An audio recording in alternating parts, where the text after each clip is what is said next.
नमस्कार।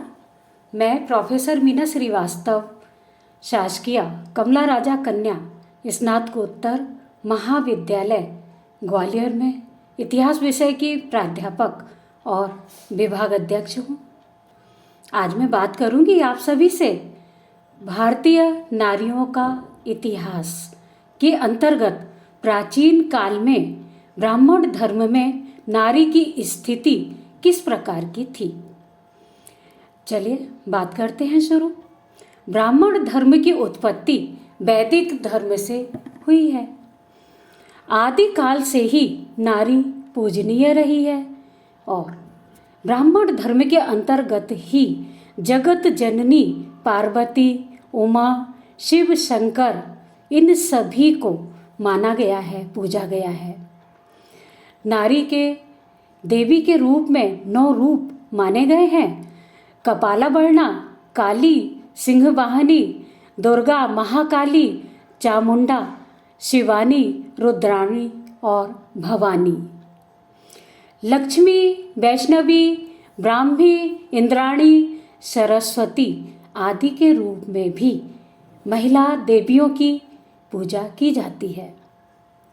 हम देखते हैं कि प्राचीन काल में सिंधु सभ्यता काल के समय जो प्रमाण प्राप्त हुए हैं उससे विदित होता है कि मात्र देवी के रूप में महिला पूजनीय थी।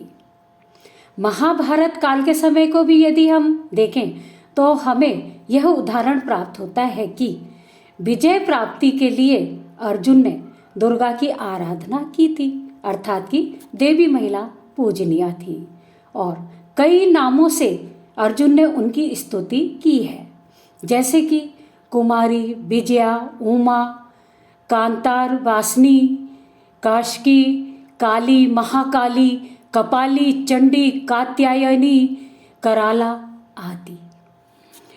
प्रातःकाल शक्ति का स्रोत पढ़ने से यह कहा जाता है कि संग्राम में विजय प्राप्त होती है और लक्ष्मी अर्थात कि धन यश की प्राप्ति भी मानव को होती है।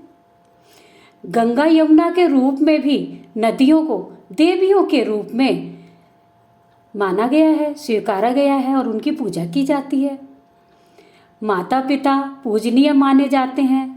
पति की सेवा करना महिला का धर्म माना जाता है ब्राह्मण धर्म के अंतर्गत और पति को श्रेष्ठ माना जाता था, पत्नी को देवी माना जाता था। धार्मिक कार्यों में पत्नी की उपस्थिति आवश्यक अनिवार्य होती थी। यदि पत्नी नहीं होती थी तो वह धार्मिक कार्य पूर्ण नहीं माना जाता था। स्त्री का त्याग अनुचित माना जाता था और ऐसा करने पर दंड का विधान भी था। मुद्राओं पर हम देखते हैं लक्ष्मी का अंकन हमें चेदी, गांगेय आदि शासकों के सिक्कों पर प्राप्त होता है।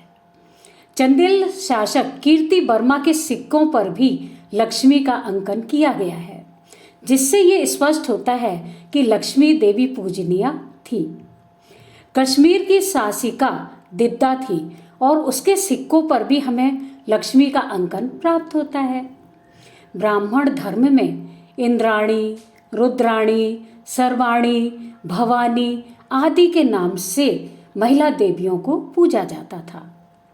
अर्धनारीश्वर के रूप में शिव और शक्ति पूजनीय रहे हैं। अंत में हम निष्कर्ष रूप से कह सकते हैं कि स्त्री और पुरुष दोनों ही ब्राह्मण धर्म के अंतर्गत एक दूसरे के पूरक रहे हैं। दोनों ही सृष्टि के विकास में सहायक रहे हैं और इसी कारण से सिक्कों पर हम देखते हैं कि अर्धनारीश्वर का चित्र अंकित किया गया है। इस तरह के रूपांकन इस बात को बताते हैं या इस बात के प्रमाण हैं कि महिला और पुरुष दोनों के ही सहयोग से विश्व का उत्थान हो सकता है। शक्ति या देवी 3 प्रधान रूप में हमें प्राप्त होते हैं। सौम्य रूप जैसा कि हम देखते हैं सरस्वती, लक्ष्मी आदि को। प्रचंड रूप देखेंगे हम काली, चंडी, दुर्गा में और काम प्रधान रूप हमें दिखलाई देता है शिव शक्ति अर्थात कि उमा महेश्वर की मूर्तियों में।